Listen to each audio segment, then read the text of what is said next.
Morning. ગઈકાલનો શ્લોક જરા repeat કરીએ આપણે અને આગળનો લઈ લઈએ.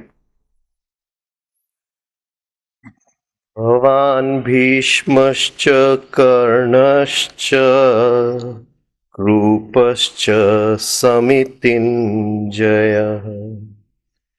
અશ્વત્થામા વિકર્ણશ્ચ સૌમદત્તિ જયદ્રથ અન્યે ચ બહવઃ શૂરા મદર્તે ત્યક્તજીવિતાઃ નાનાશસ્ત્રપ્રહરણાઃ સર્વે યુદ્ધ વિશારદાઃ.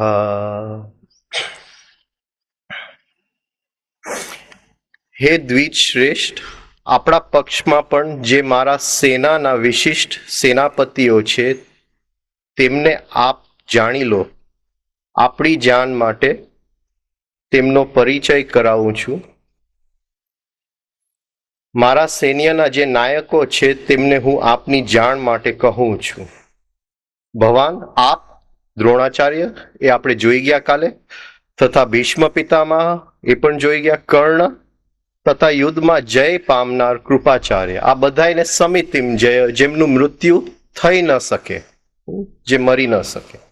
હવે આગળ કહે છે અશ્વત્થામા, વિકર્ણ, સૌમદત્ત, અને અહીંયા લીધેલું નથી પણ અમુક ગીતામાં છે જયદ્રથ. આપણે સૌમદત્તનો પુત્ર એટલે ભૂરિશ્રવા.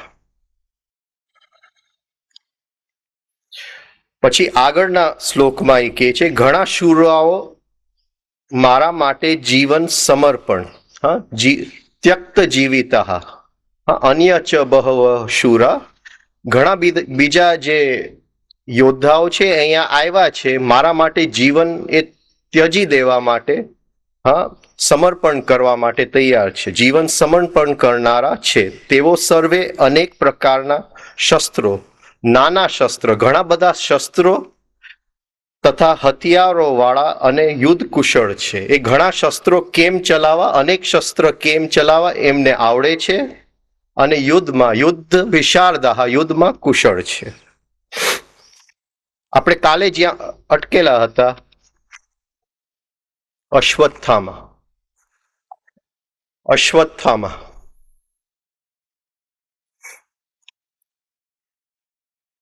શ્વ એટલે ગઈકાલ અથવા આવતીકાલ, શ્વ. અશ્વ એટલે જે ગઈકાલે હતું એ આજે નથી, જે આવતીકાલે છે એ આજે નથી, કે આવતીકાલે બનશે એ આજે નથી. અશ્વ આમાં સ્થાયી, છતાંય જે સ્થાયી છે, જે બદલ્યા કરે છે છતાંય જે સ્થાયી છે એ અશ્વત્થામા.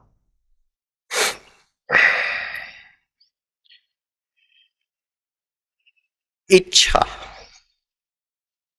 ગઈકાલે પણ ઈચ્છા હતી, પણ એ જે ગઈકાલે ઈચ્છા હતી એ આજે નથી.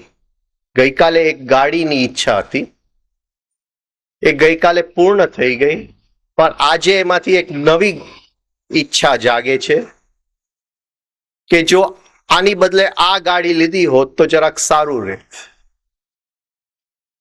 એ જો ગાડી મને મળી જાય તો આવતીકાલે બીજી ઈચ્છા જાગશે કે આનાથી સારી આ ગાડી છે. ઈચ્છા હર ક્ષણે બદલ્યા કરે છે, છતાંય ઈચ્છા જે છે એ સ્થાયી છે, એ કોઈ દિવસ જાતું નથી.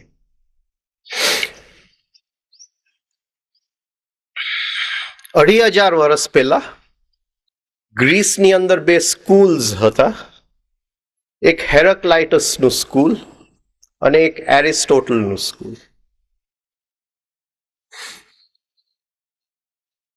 એરિસ્ટોટલ ને હેરકલાઇટસની ખૂબ જ ઈર્ષા થતી હતી. હેરકલાઇટસ એક ભગવાનના પીધેલા વ્યક્તિ હતા, એમને અંતિમ સત્ય દેખાઈ ગયું હતું. એ એક જ વાક્ય કહેતા કે એક નદીની અંદર તમે 2 વખત પગ નથી મૂકી શકતા. બીજો પગ મૂકવા ગયા એટલે નદી આગળ નીકળી ગઈ. જીવનની અંદર બધું બદલ્યા કરે છે. અશ્વ બધું બદલ્યા કરે છે, કઈ સ્થિર રહેતું નથી. છતાંય જે બદલાહટનો નિયમ છે, જે બધું બદલ્યા કરે છે, એ જે લો છે, એ જે ધર્મ છે, એ સ્થાયી છે. અશ્વત્થામા.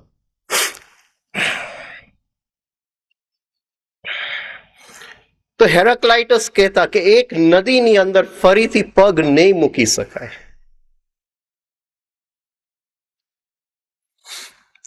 એટલે એક માણસે અનુભૂતિ કરી લીધી પરમાત્માની, પણ એને જો પૂછવા ગયા તો નદી આગળ નીકળી ગઈ છે. એનો અનુભવ આપણા ઉપયોગમાં આવવાનો નથી. એને પૂછીને શું ફાયદો છે?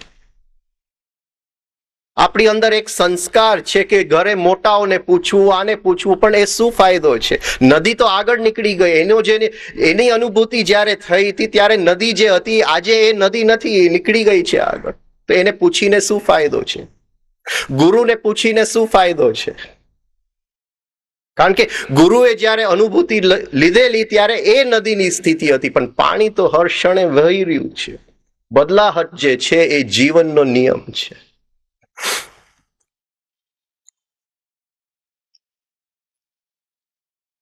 એરિસ્ટોટલે કીધું કે વિચાર સત્ય છે, અને એ પરમાત્માને શોધવું હોય તો વિચારના માર્ગે ચાલીને શોધાય. આજે વેદાંત જે આજના વેદાંતીઓ આમ જ વાત કરે છે, વિચારને સત્ય માનો, કોઈ કસરત નહીં કરો, કોઈ પ્રાણને લયમાં લઈ આવવાની જરૂર નથી, બસ વિચારને પકડીને ચાલો તો એક દિવસ એ અંતિમ સત્ય મળી જશે. વેદાંત કદાચ ગહેરાઈમાં આવું નથી કહેતું, પણ આજના વેદાંતીઓ આવું કહે છે. બધા એરિસ્ટોટલના શિષ્ય છે. અને એ વખતે આપણી સભ્યતા ઉપર એક ચુનૌતી હતી, કાં તો હેરાક્લાઇટસને પકડવું, કાં તો એરિસ્ટોટલને પકડવું. આપણે એરિસ્ટોટલને પકડી લીધું. વિચાર સત્ય છે. અને આપણી સભ્યતાનો જે વિકાસ થયો છે એ એરિસ્ટોટલના નિયમો જે છે, વિચારના નિયમો જે છે, જે લોજિકના નિયમો છે, એ આપણી આખી સભ્યતાના પાયામાં છે. જે સાયન્સની શોધ થઈ એ બધા ઇન્ડક્ટિવ ડિડક્ટિવ લોજિકના નિયમોનો ઉપયોગ કરીને બધે શોધ થઈ. હેરાક્લાઇટસને આપણે ભૂલી ગયા કે જીવન તરલ છે, જીવન હર ક્ષણે બદલતું જાય છે. ભારતની અંદર ઋષિઓને આ વાતની ખબર હતી કે જીવન બદલતું જાય, છતાંય કંઈક છે જે સ્થિર છે. એ જીવનના મધ્યમાં છે, એ સેન્ટરની અંદર છે. અને એને જો પકડી લીધું તો પેરીફેરી, ભલે પરિધિ ઉપર ભલે જીવન લાગે કે બદલતું જાય છે, પછી તો એના કેન્દ્ર ઉપર ક્યાંક એ સ્થિર છે. અને એ સ્થિરતાને જો આપણે પકડી શકીએ, અને ગુરુનું કામ એટલું જ છે કે એ આંગળી કરે, એક ચિંધે આપણને કે જો વચ્ચે આ સ્થિર છે ને બહાર જે છે એ બદલાવ છે, એ બેવને એકી સાથે આપણે જોઈ શકીએ. અશ્વત્થામા. આપણી ઈચ્છાઓનો અંત નથી.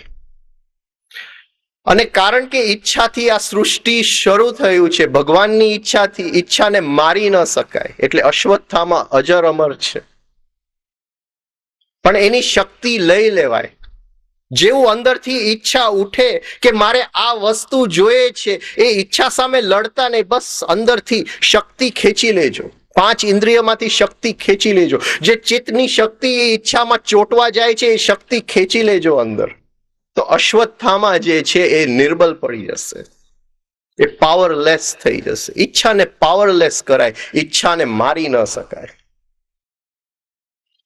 એટલે ચિત્તની ઉપરની જે ભૂમિ છે એની અંદર તરંગો આવતા જાય, એ ઈચ્છાના તરંગો આવતા જાય, એના તરફ આપણે ધ્યાન નહીં આપીએ તો એ ઈચ્છાઓ આવશે અને ચાલ્યા જશે. જેમ મહાસાગરમાં ઉપર વેવ્સ આવે છે અને સમી જાય છે. ઈચ્છા સામે જોવું નહીં તો ઈચ્છા પાવરલેસ થઈ જાય છે. અશ્વત્થામા.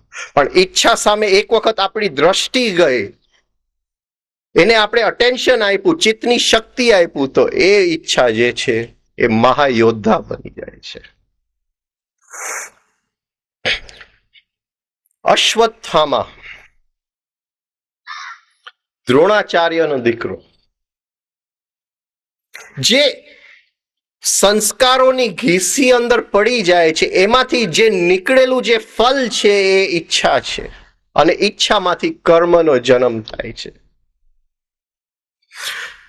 દ્રોણાચાર્ય એટલે સંસ્કારની અંદર એ આવેગ જેને ફરીથી રિપીટ થવું છે, અને જ્યારે બહારની વસ્તુ જોઉં છું, અંદર ઈચ્છા થાય છે, એ સંસ્કારને હવે એક મોકો મળી ગયો, એક ઓપોર્ચ્યુનિટી મળી ગઈ ફરીથી નીકળવાની. અશ્વત્થામાનો જન્મ થઈ ગયો. સવારથી સાંજ એ અંદરના અશ્વત્થામાને જોવું પડે. મને કોઈ વાર્તા કરી કે સોક્રેટીસ એક દિવસ ભર બજારમાં નીકળી પડ્યા. આજે આ બધા મોલ્સ છે ને, શોપિંગ મોલ્સ જ્યાં બધું મળે, એક દિવસ ભર બજારમાં નીકળી પડ્યા સોક્રેટીસની જેમ, અને પાછા આવીને ઘરે આવીને એકદમ તાલી પાડવા માંડ્યા કે હું આખા બજારમાંથી નીકળી પડ્યો, પણ મારી ચિત્તની શક્તિ ક્યાંય ખેંચાઈ નહીં. આપણે પણ પ્રેક્ટિસ કરવું. આ બધા બહુ સરસ આપણી માટે મોલ્સ બનાવ્યા છે, રોજ આપણે નીકળી પડીએ, અને ક્યાં ક્યાં આપણી ચિત્તની શક્તિ ખેંચાય છે, ક્યાં ક્યાં અશ્વત્થામાનો જન્મ થાય છે, ક્યાં ક્યાં અંદરનો દ્રોણાચાર્ય, એ આવેગ, અંદરનું જે ઇમ્પ્રેશન છે, જે અંદરનું સંસ્કાર પડી ગયું છે, એ બહાર ઈચ્છા દ્વારા બહાર નીકળવા માંગે છે, એક દીકરો પેદા કરવા માંગે છે, એ અંદરથી જોવું. સારી પ્રેક્ટિસ થઈ જશે. વિન્ડો શોપિંગ પણ કરવું અને ઈચ્છાને જન્મ પણ ન આપવું. અશ્વત્થામા વિકર્ણશ્ચ.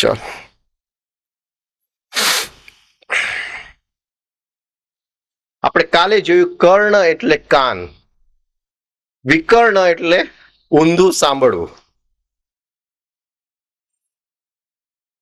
ઊંધું સાંભળવું. બે જણા ખૂણાની અંદર પુસપુસ કરી રહ્યા છે. આપણને એમ લાગે છે મારી જ વાત કરતા હશે, તો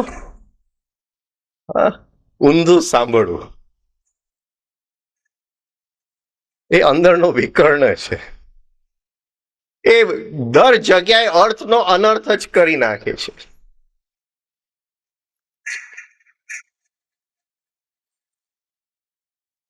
કેવા કંઈક ગયા હતા, પણ આપણે સમજી લીધું કંઈક બીજું.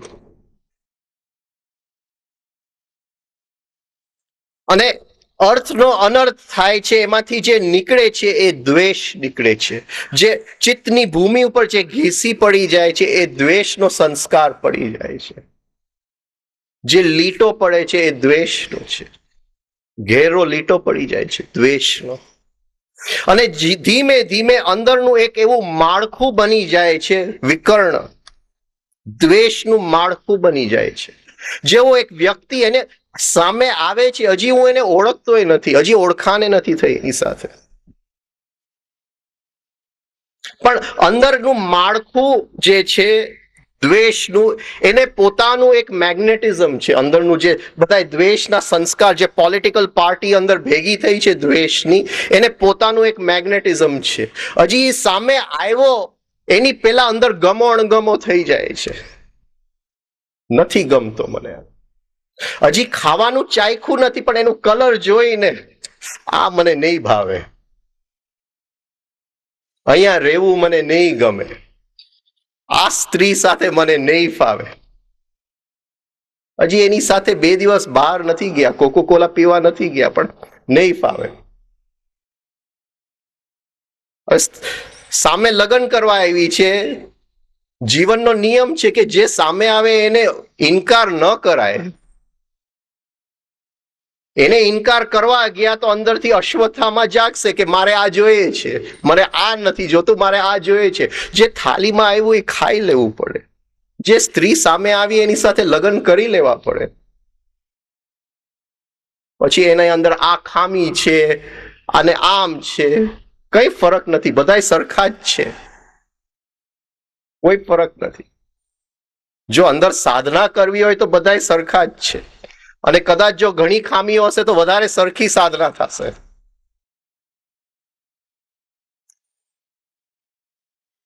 અમારા એક વડીલ હતા, એ કહેતા કે 15% મળે તો બાકીના 85 નહીં જોવાના.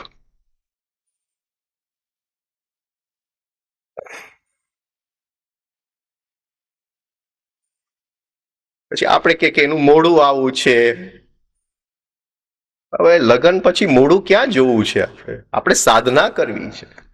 અને ગુરુજીએફ કહી ગયા લાઈક વોટ ઇટ ડિસલાઇક્સ. પણ વિકર્ણનું આખું એક અંદર વલણ પડી ગયું છે. મને આ નથી ગમતું, મને આવું નથી ગમતું, મને આ નહીં ફાવે. એ બધું એક માળખું છે અને એ છે એ ઓટોમેટિક છે. જોવાની વસ્તુ એ છે કે એની માટે આપણે કઈ જાગૃતિ કરવી નથી પડતી કે આ મને ગમશે કે નહીં ગમે. એ અંદર આપણે સૂતા છે ને અંદરથી કંઈક એવો ઘીસી છે, અંદરથી એક એવો સંસ્કાર જ પડી ગયો છે, એક માળખું જ પડી ગયું છે. એ આપણી માટે નક્કી કરે છે કે આ ગમે છે ને આ નથી ગમતું. રાગ દ્વેષ. ગમે છે એ કર્ણ, નથી ગમતું એ વિકર્ણ. રાગ દ્વેષ. ચોટી ગયું તો કર્ણ, દેહ ધ્યાસ. ભાગી ગયું તો વિકર્ણ.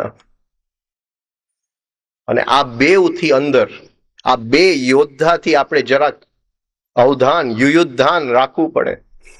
આ બે યોદ્ધા, બાકી આપણી શક્તિ ખલાસ કરી નાખશે. અને આ ગમવું ન ગમવુંમાં જિંદગી આપણું ખલાસ થઈ જશે. અને પછી પરમાત્મા પાસે જાશું તો કેશું કે આવો પરમાત્મા મને નથી ગમતો, એનું મોઢું બરાબર નથી, એને વળી આ રૂપમાં શું દર્શન આપ્યું. સાંઈબાબા કહે છે ને કે હું કૂતરો બનીને તારા ઘરે માંગવા આવ્યો હતો, પણ તે મારી સામે જોયું નથી. નહીં જોઈ શકીએ આપણે, કારણ કે અંદર વિકર્ણનું આખું માળખું પડેલું છે. અને એ એક દિવસમાં નહીં જાય. ધીમે ધીમે એને જોતા જોતા અશ્વત્થામા વિકર્ણશ્ચ સોમદત્ત. સોમદત્તનો દીકરો ભૂરિશ્રવસ.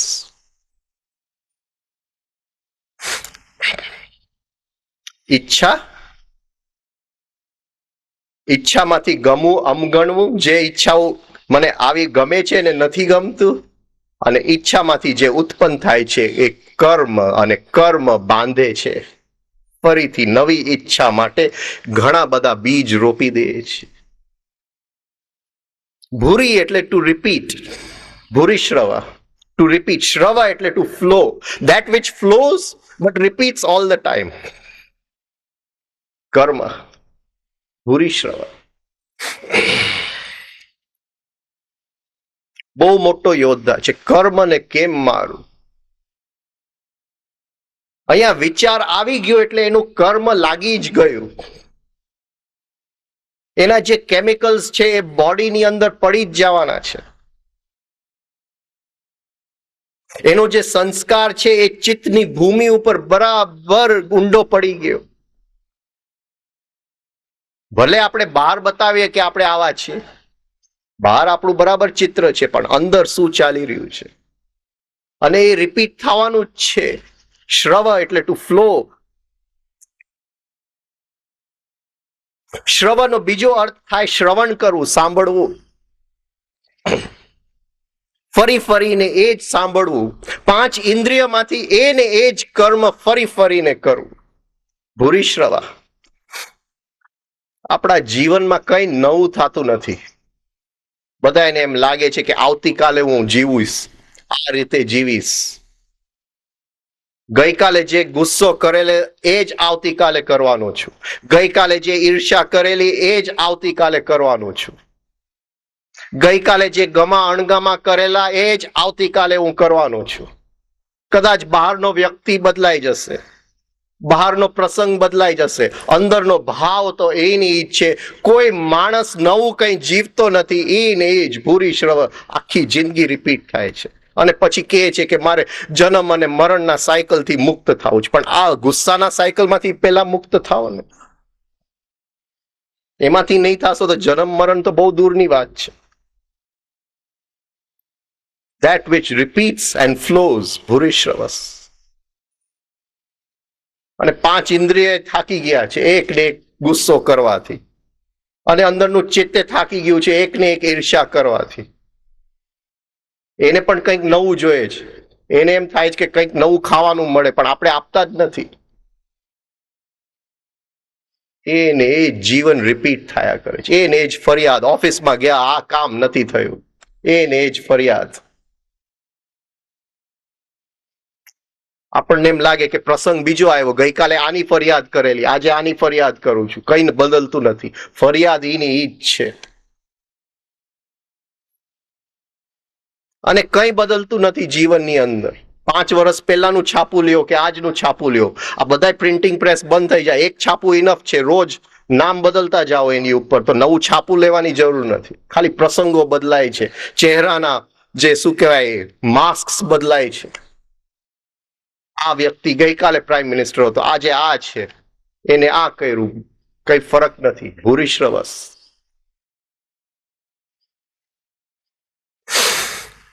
અને એ કર્મ બહુ પહેલેથી આપણી સાથે છે. સોમદત્તનો દીકરો છે અને સોમદત્તના પિતા બહાલકા, ભીષ્મ પિતામાં ના ફાધર જે શાંતનુ હતા, એનો ભાઈ બહાલકા,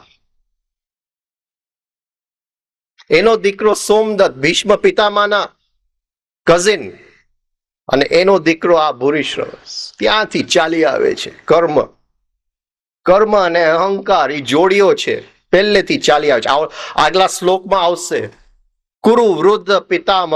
એ જે પિતામહ છે, જે અહંકાર છે, એ વૃદ્ધ છે, આપણી સાથે જન્મો જન્મોથી ચાલી આવે છે, અને કર્મ પણ ચાલી આવે છે. આ બેઉ મુક્ત થવું હોય તો શું રિપીટ થાય છે? આ રેપિટેશનના સાયકલમાં હું કેમ ફસાવું છું? ભૂરિશ્રવસ.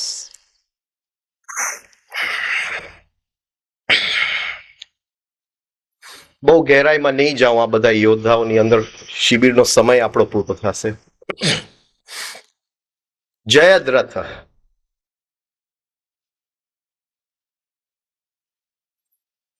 જયદ્રથ જરાક સમજવા જેવો યોદ્ધા છે, એટલે મેં આમાં લીધું છે. બધી ગીતામાં નથી લેવાતું, પણ આમાં લીધું છે.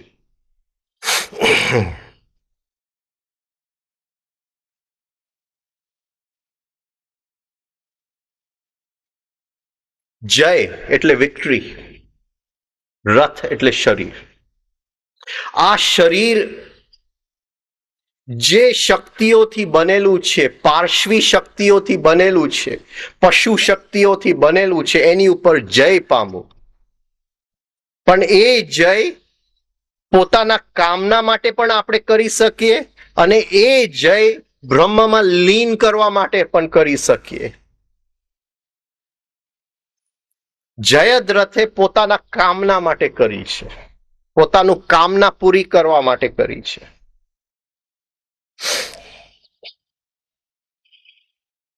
આપણે તે દિવસ જોઈ ગયા ઈચ્છા, કામના, વાસના, 3 વસ્તુ આપણે જોઈ ગયા.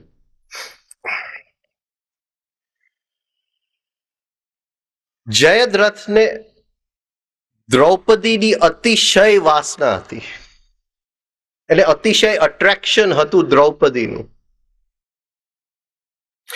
કામ્યક વન, જરાક શબ્દ જાણી લેજો. કામ્યક વન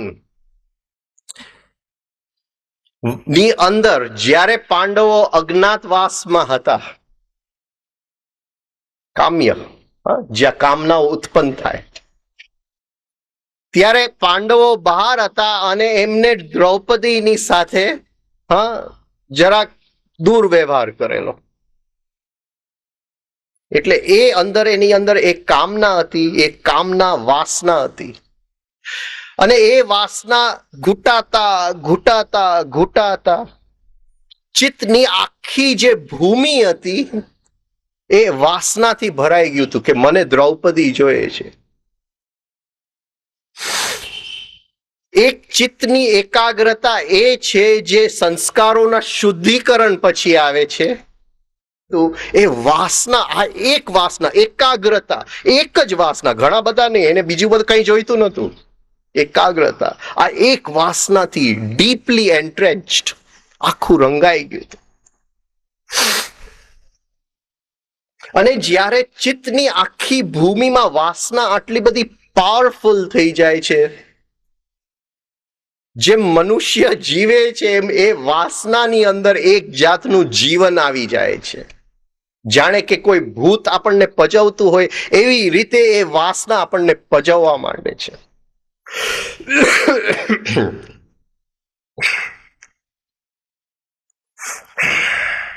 આ જયદ્રથની વાત નથી, કંઈક અંશે આપણી ચિત્તની અંદર આ જોઈ લેશું આપણે.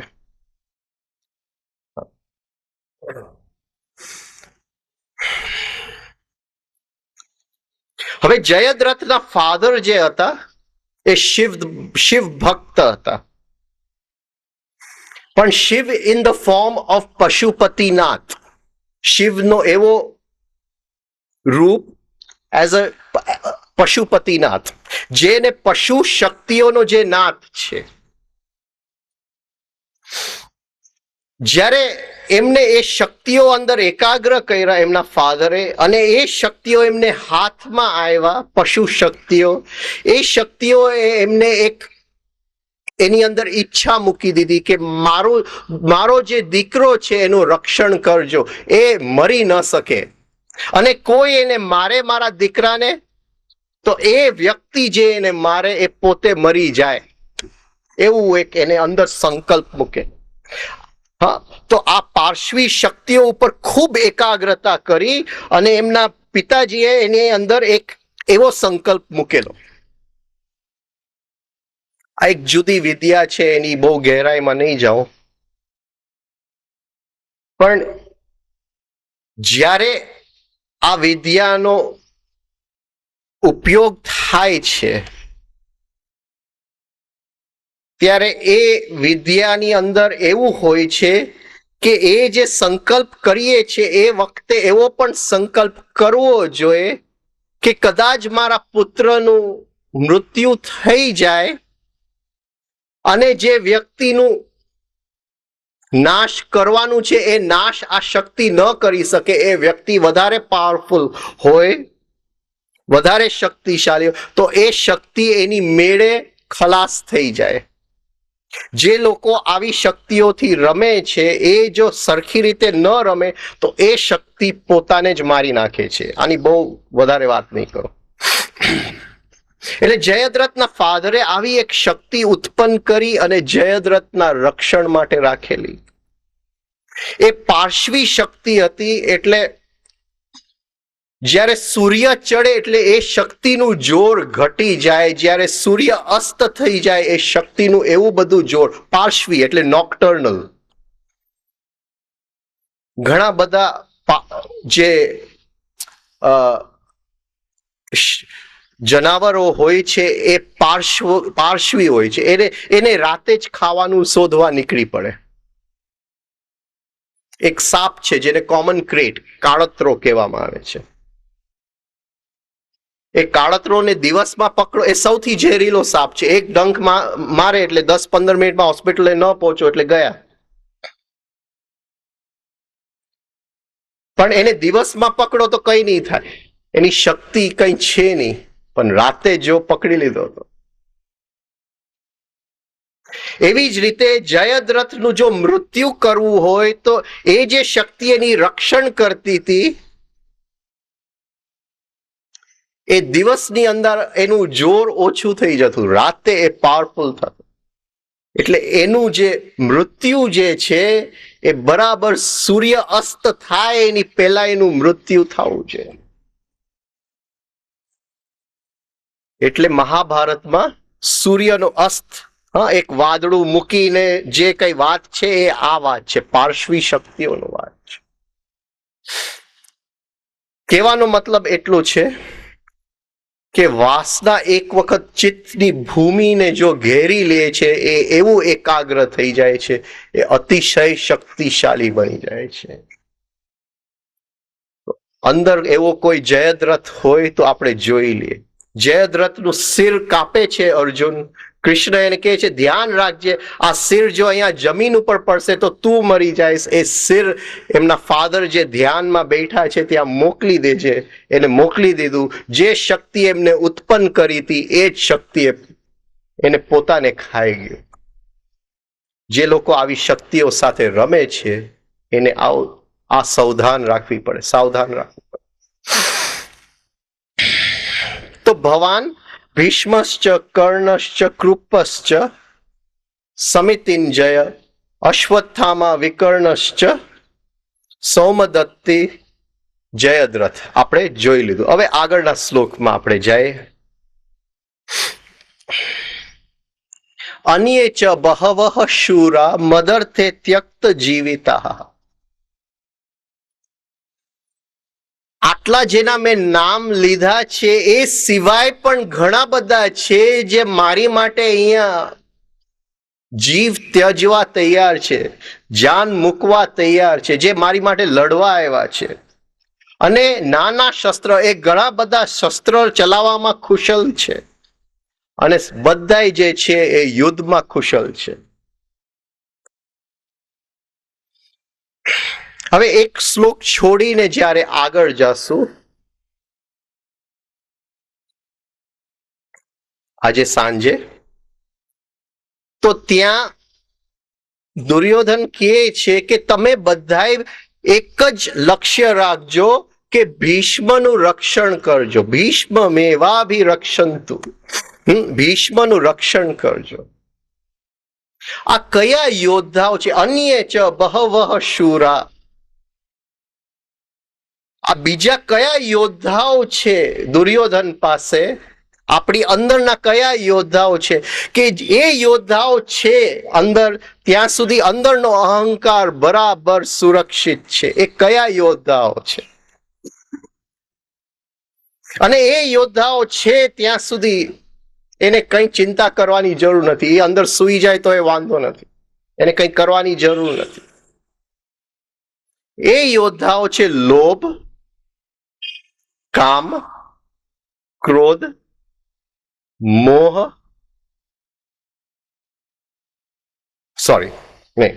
મદ, મોહ, મત્સ્ય, મદ. એ રીતે છે. લોભ મૂલાધારમાં, કામ સ્વાધિષ્ઠાનમાં, ક્રોધ મણિપુરમાં,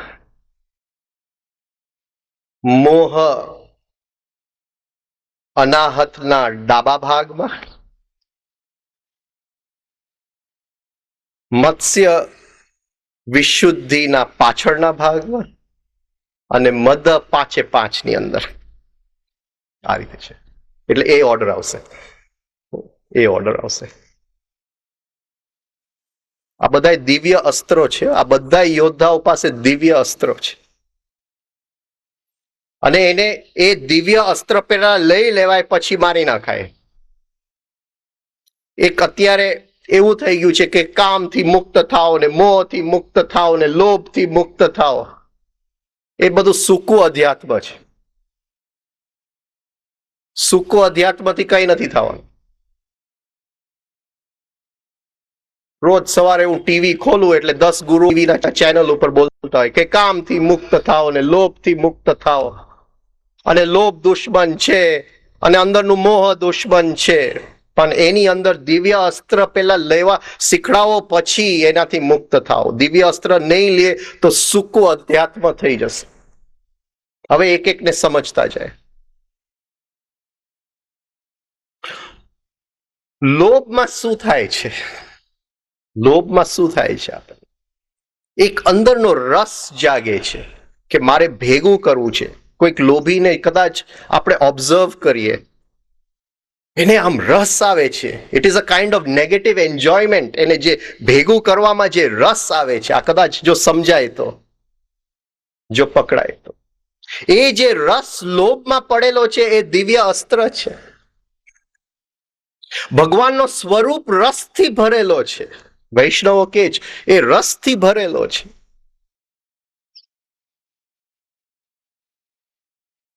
પણ એ રસ લોભ છે ત્યાં સુધી એ રસ નહીં દેખાય, કારણ કે એ રસ લોભમાં ઉપયોગ થઈ ગયો.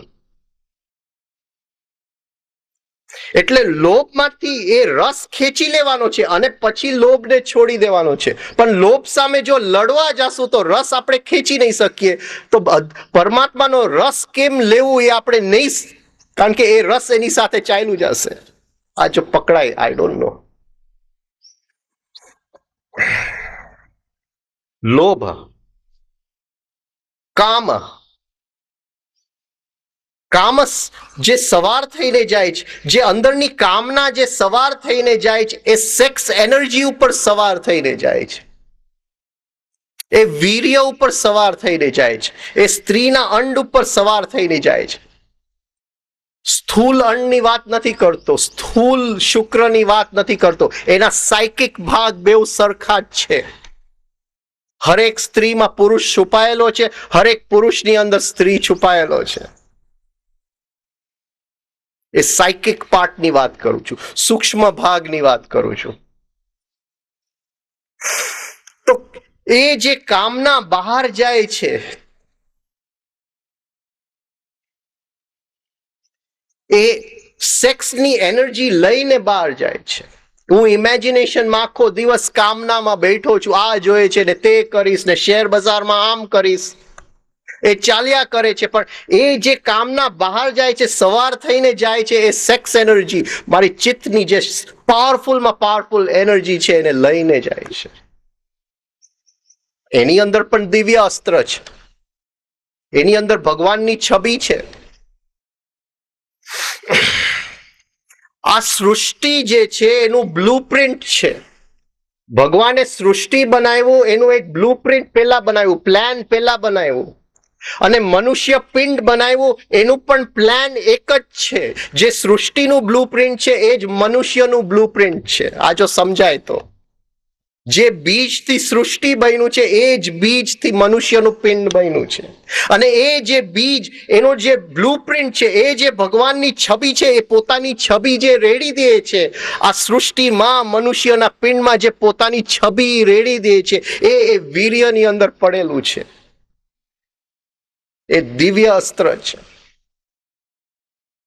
એ ખેંચી લેવું પડે એમાંથી. પણ એ ખેંચ્યા વગર બ્રહ્મચર્ય કરી લીધું, સમજ્યા વગર બ્રહ્મચર્ય કરી લીધું, ગોટે ચડી ગયો, સૂકું અધ્યાત્મ થઈ ગયું. એ દિવ્ય અસ્ત્ર લઈ લેવું પડે તો એને સમજી શકશું, એ પરમાત્માને સમજી શકશું. એનું છબી ત્યાં પડેલું છે. લોભ, કામ, ક્રોધ. ક્રોધ, એક એક યોદ્ધાના નામ લેતો જઈશ. ક્રોધ એટલે દુશાસન. હા, પણ પેલા બે ના પછી હું નામ લઈશ.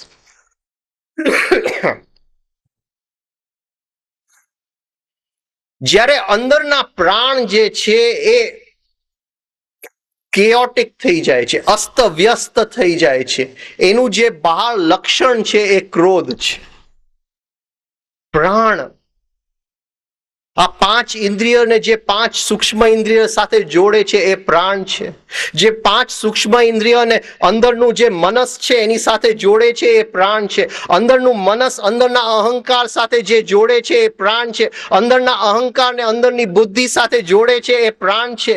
અંદરની બુદ્ધિને જે આત્માનો પ્રકાશ લેવા વાળું જે છે એ પ્રાણ છે. જે અંદરના બધાય કનેક્શન્સ છે એ પ્રાણથી ચાલે છે. હું ખાવાનું ખાઉં છું, પચાવવાનું જે કામ કરે છે એ પ્રાણ છે. તમને જોઉં છું, એ જોવાની ક્રિયા જે કરે છે એ પ્રાણ છે. આ જે ચાલે છે આખી તંત્ર જે ચાલે છે એ પ્રાણ ઉપર ચાલે છે. છેક પરમાત્માથી માંડીને જેટલા યંત્રો છે જેને જોડે છે અને ચલાવે છે એ જે છે એ પ્રાણ છે. અને એ પ્રાણ જ્યારે અંદરનું હલબલી જાય છે એનું લક્ષણ ગુસ્સો છે. એ અનુશાસનમાં નથી, એ પ્રાણ તો એ દુશાસનમાં છે.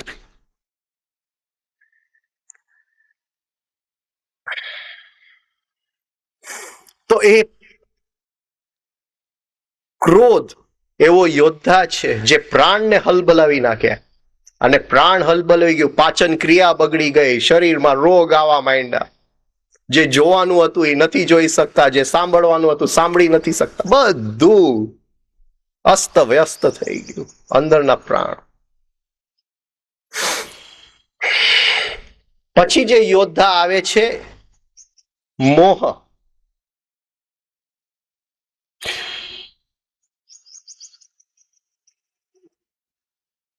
ફરીથી કહું, એ પ્રાણ લયબદ્ધ હોય તો એ દિવ્ય અસ્ત્ર બની જાય છે. એ પ્રાણ જો કેઓટિક હોય, અસ્તવ્યસ્ત હોય, તો એ ક્રોધ બની જાય છે. એટલે શ્વાસ લયમાં લઈ આવવું સૌથી અગત્યની વાત છે, કારણ કે અંદરનું દિવ્ય અસ્ત્ર એમાંથી તો તૈયાર થાય છે. એ જે ગુસ્સાની અંદર જે પ્રાણનું દિવ્ય અસ્ત્ર છે એ આપણે ખેંચી લીધું અને ગુસ્સાથી એ મુક્ત થઈ ગયા. જો પ્રાણ લયમાં હોય, 1 2 3 5 6, બહુ અગત્યનું છે. મોહ, મોહ હૃદયમાં છે.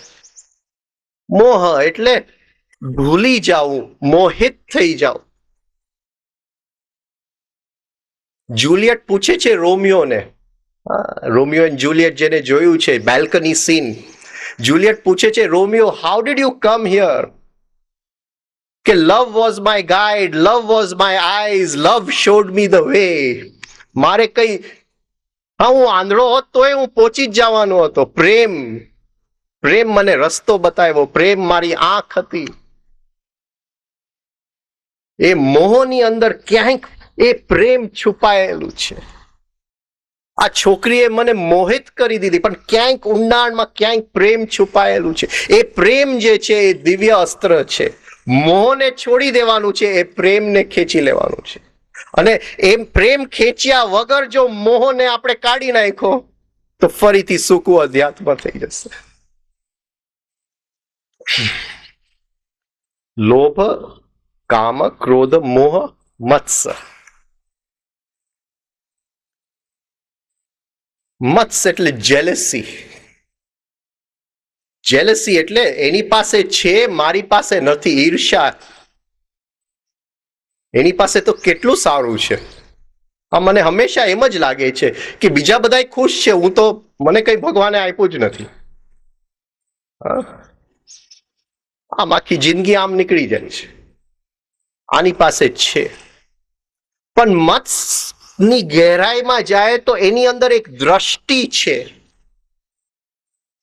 એ દ્રષ્ટિ એવી છે કે એની પાસે છે, મારી પાસે નથી. એ મત્સની અંદર નેગેટિવ છે એ દ્રષ્ટિ. વિવેક એટલે એવી દ્રષ્ટિ કે બેવની તુલના કરવી. જીવનની અંદર જ્યારે વિવેકનો પ્રકાશ જાગે છે ત્યારે બે વસ્તુની તુલના થાય છે. મત્સ તો ઈર્ષા તો થાય છે, પણ ઈર્ષાની અંદર જે દિવ્ય અસ્ત્ર છે એ બેવની તુલના કરવા વાળી શક્તિ છે, એ વિવેક છે. એટલે ઈર્ષાને છોડી દે અને એમાંથી વિવેકના શક્તિને આપણે ગ્રહણ કરી લઈએ. આ બધા દિવ્ય અસ્ત્ર વાળા યોદ્ધાઓ છે. અને જે યોદ્ધાઓ બધા સેન્ટર ઉપર એકી સાથે પ્રહર કરી શકે છે એ મદ છે. એ બધે એ મદની અંદર લોભ પણ પડેલું હોય. જેમ 5 તત્વ પૃથ્વીમાં પડેલા છે, એમ બાકીના 5 મદમાં તો પડેલા છે. એ બધાને ગ્રહણ કરી લે છે. એમાં લોભ પણ પડેલું હોય, કામ પણ પડેલું હોય, ક્રોધ પણ પડેલું હોય, મોહ પણ પડેલું હોય, મત્સ પણ પડેલું હોય. મદ જે એકી સાથે. પણ મદ ઈર્ષાની અંદર એની પાસે છે, મારી પાસે નથી. મદની અંદર મારી પાસે છે, દુનિયામાં કોઈની પાસે નથી. હું છું જે દુનિયાને ચલાવું છું. એનું આ નેગેટિવ પાર્ટ છે. એનો પોઝિટિવ પાર્ટ શંકરાચાર્યએ કીધું અહમ બ્રહ્માસ્મિ. એ ત્યાં, એ દિવ્ય અસ્ત્ર ત્યાં જ પડેલું છે. નિર્ણય શક્તિ એ મદની અંદર. વિવેકની અંદર જાણવાની શક્તિ, મદની અંદર નિર્ણયની શક્તિ. આ બે ચિત્તની શક્તિઓ છે.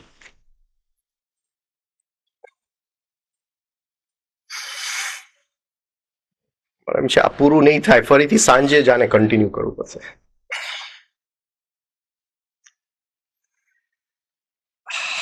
આ પકડાઈ ગયું બધાને?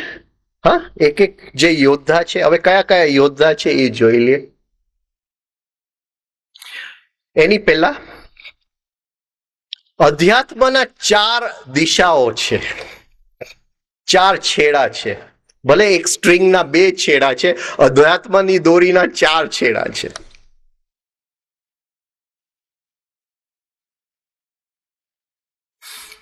એક જે ઇન્દ્રિયમાંથી શક્તિ જે બહારથી અંદર આવે છે એની ઉપર હું કામ કરું, ઇન્દ્રિયો ઉપર કામ કરું, એ શક્તિ સમ્યક વડે અંદર જાય એની ઉપર કામ કરું, કે જે દ્રશ્ય હું જોઉં છું ત્યાં કામ કરું, જે બહારથી અંદર આવે છે. એક જે બહારથી અંદર આવે છે, સંસ્કારમાંથી એક શક્તિ નીકળે છે એને સમજવા માટે. આને હું જોઉં છું એ બહારથી અંદર આવે છે, પણ આને હું માઇક કહું છું એ અંદરથી બહાર જાય છે. આ સમજાય છે? એક શક્તિ બહારથી અંદર આવે છે, એક શક્તિ અંદરથી એને સમજવા માટે, એને ડીકોડિંગ કરવા માટે, એને જાણવા માટે અંદરથી બહાર આવે છે.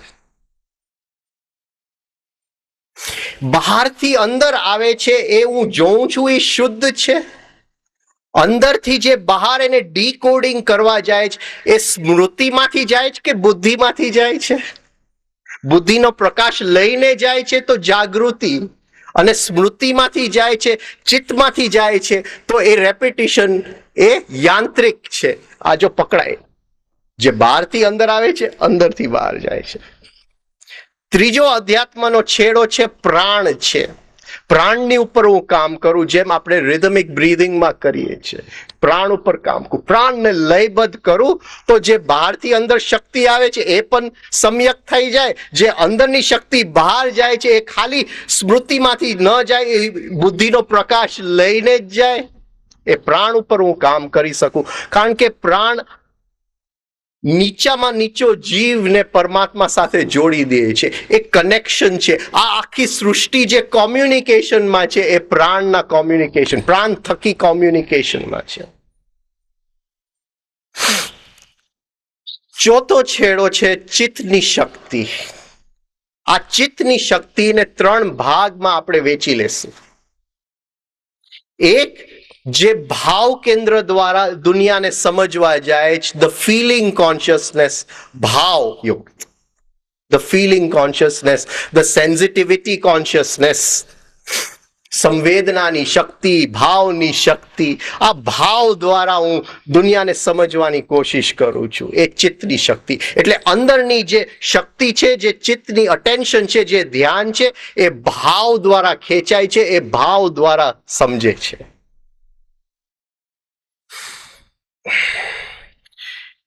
ચિત્તની બીજી શક્તિ જાણવાથી સમજે છે. સાચું ખોટું જાણવાથી સમજે છે.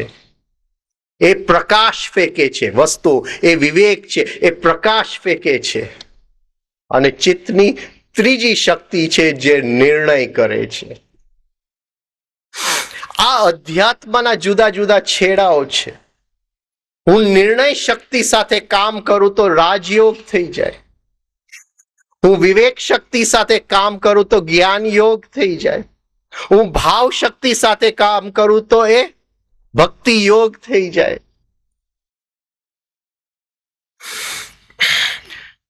હું પ્રાણ શક્તિ સાથે કામ કરું તો એ પ્રાણાયામ થઈ જાય. જે સંસ્કારોમાંથી નીકળતી શક્તિ સાથે કામ કરું તો એ ધ્યાન યોગ થઈ જાય. અને 5 ઇન્દ્રિયો ઉપર કામ કરું તો એ હઠયોગ થઈ જાય. કોઈ પણ છેડો હું પકડી શકું છું. આ અધ્યાત્મના જુદા જુદા છેડા છે. ઓલ રોડ્સ લીડ ટુ રોમ. કોઈ પણ પકડી શકાય. અને આ જે જુદા જુદા યોદ્ધાઓ છે એ એવા છે કે એ જે શક્તિ જે છે એને બહાર ખેંચી લેવું, અધ્યાત્મના માર્ગે ન જવા દેવું. જે બહારથી પ્રલોભન આપે છે, જે બહારથી અંદર આવે છે, એ જે પ્રલોભન આપે છે એ લોભ છે, એ ભાગદત્ત છે. એ હાથી ઉપર સવાર થઈને આવે છે.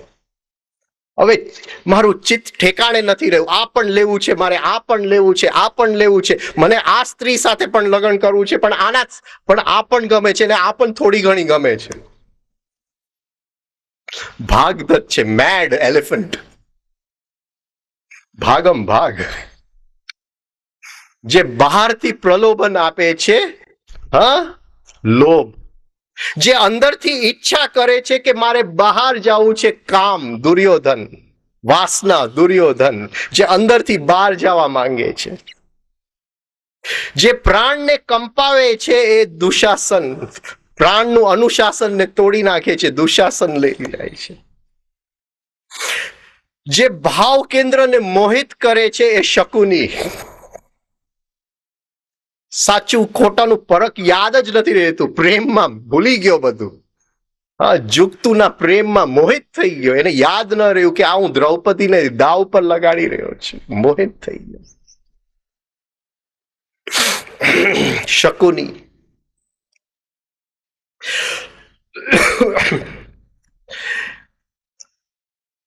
જે મત્સ એટલે અંદરનો વિવેક ન જગાડવો, પણ એની પાસે છે, મારી પાસે નથી, એ અંદર એ પકડી રાખવું, એ દ્વેષને પકડી રાખવું, અંદર એ સંસ્કારને પકડી રાખવો, એ કૃતવર્મા.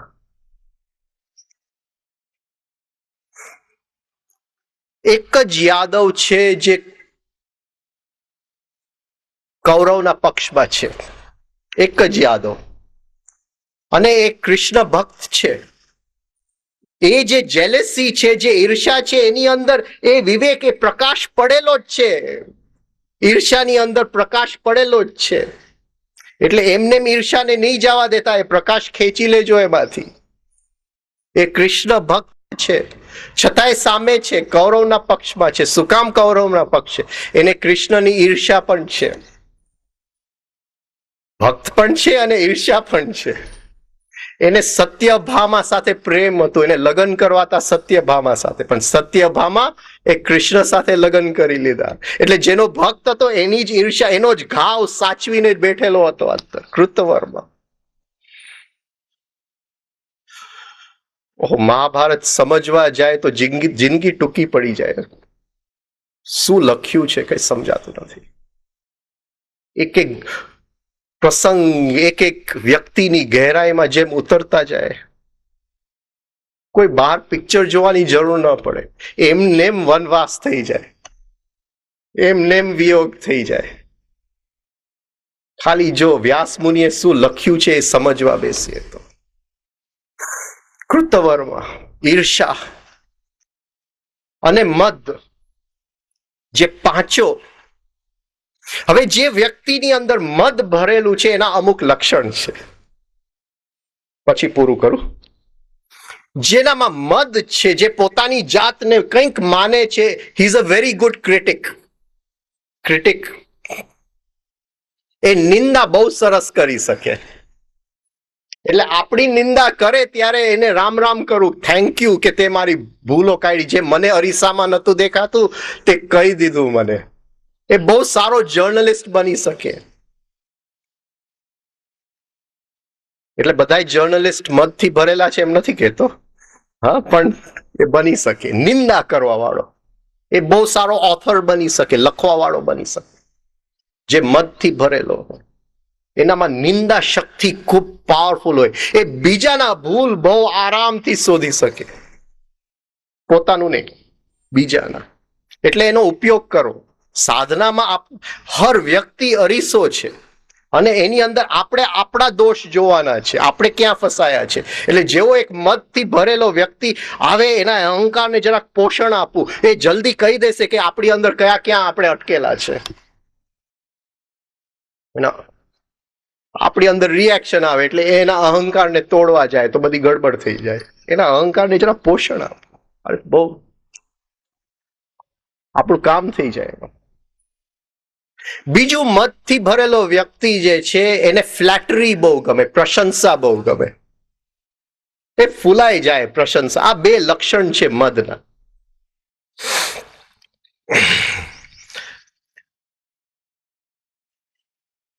નકુલ અને સહદેવ માદ્રીના દીકરાઓ હતા, અને માદ્રીનો ભાઈ શૈલ્ય એ ઘરમાંથી નીકળી પડ્યા પાંડવ પક્ષમાં યુદ્ધ કરવા માટે. એ મહાયોદ્ધા હતા. શૈલ્ય એટલે જે બરાબર નિંદા કરી શકે. શૈલ્ય એટલે જેવેલિન, તીર. હા, જે બરાબર તીરની જેમ નિંદા કરી શકે, શૈલ્ય. એ ઘરમાંથી નીકળ, પણ એનું એક દુર્ગુણ હતું કે જે કે મદનું, કે એને પ્રશંસા બહુ ગમે. એટલે એ જે રસ્તેથી આવતા હતા ત્યાં દુર્યોધને બધું બેસાય, એને ખ્યાલ હતો દુર્યોધને કે આને જરા પ્રશંસા બહુ ગમે. એટલે 2-3 દિવસ એની ખૂબ સેવા કરી દુર્યોધને. હા, ખૂબ પ્રશંસા કરી. અને એ જે પાંડવ પક્ષમાં જવાના હતા એ કૌરવ પક્ષમાં ચાલ્યા ગયા. એનું જરા ઈગો ફેલાવી દીધું. એનો ઈગો ફેલાવો તો એ આપણા સાથે જ કામ કરે. આ મદ વાળો વ્યક્તિ, અને એ પાવરફુલ હોય છે. જે કામ આપણાથી ન થાય એ આપણને કરીને લઈ આવી દે. એને જરા મોટો ભાઈ કરવો પડે.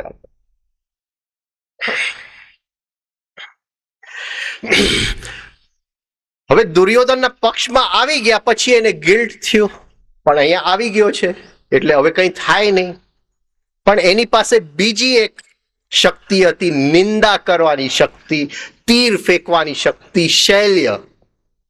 હા, એટલે જેવેલિન. જેવેલિન ને એક્ઝેક્ટલી ગુજરાતી શું કહેવાય? ભાલું. ભાલું. હા, ફેંકવાની શક્તિ, નિંદા કરવાની શક્તિ. એટલે યુધિષ્ઠિરે એને કીધું કે ભલે હવે તું સામેના પક્ષમાં ચાલ્યો ગયો છે, જ્યારે અર્જુન કર્ણ સાથે યુદ્ધ કરે, તું કર્ણનો બહુ સારો સારથી હતો. તું કર્ણનો સારથી બનજે, અને તારી જે નિંદાની શક્તિ એને તીર મારતો રહેજે, એટલે એ નબળો પડી જશે. અંદરનો જે તામસિક અહંકાર છે એ જરા નબળો પડી જશે જ્યારે કોઈ એને દુઃખ લાગી જાય, જ્યારે કોઈ એને નિંદા કરે. મને કોઈ કે આ તે તું જે કરે છે, તું ખાઈ પીને મોજ કરે છે, તામસિક જે મારો અહંકાર છે એને કોઈ દુઃખ લાગી જાય કે હું તો મસ્તી મોજમાં, તું શું કામ મારું ચિંતા કરે છે, દુઃખ લાગી જાય. શૈલ્ય એનો ઉપયોગ કરે છે. તો આ 6 યોદ્ધાઓ છે. આ 6 યોદ્ધાઓ છે ત્યાં સુધી અંદરનો અહંકાર સુરક્ષિત છે, એને કંઈ કરવું નથી પડતું. આ મહાયોદ્ધાઓ છે અને બધાય પાસે દિવ્ય અસ્ત્રો છે. એનું કનેક્શન ચક્ર સાથે શું છે એ સાંજે આપણે લેશું. હા, અહીંયા આપણે પૂરું કરીએ. 2 કલાક બેઠા એ બદલ આભાર. ઈશ્વર ઈચ્છા સાંજે ફરી મળીએ. Thank you.